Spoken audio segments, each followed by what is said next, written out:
আপনি তো এমনি ভাইরাল আছেন, আপনি তো আমরা ফেসবুকে দেখছি, দেখে তো আসে আপনাকে ধরিচ্ছি বারবার, এমনি ধরিচ্ছি।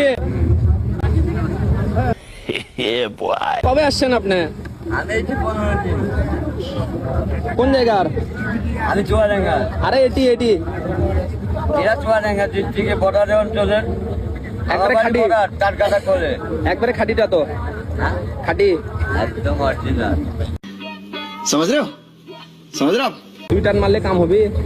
হবে ছাড়া কম হবে। সাদে যাওয়া দেবে না সাদে যাওয়া যাবে না। সূর্যে? সাদে যাওয়ার জন্য কয় টান লাগবে এটা কোন? কোথাও যাওয়া যাবে না, এই কিনি বসে সাদে যাওয়ার জন্য কয় টান লাগবে এটা কোন? 1 টাকাও লাগবে না। টাকা না, টান কয় টান মারলে সাদে যেতে পারবো? ও তুমি যদি সারাদিনে টানো তাও চাঁদে যাতে পারবে না। না তাহলে হবে না, তাহলে হবে না। कैसा लगा मेरा मजाक?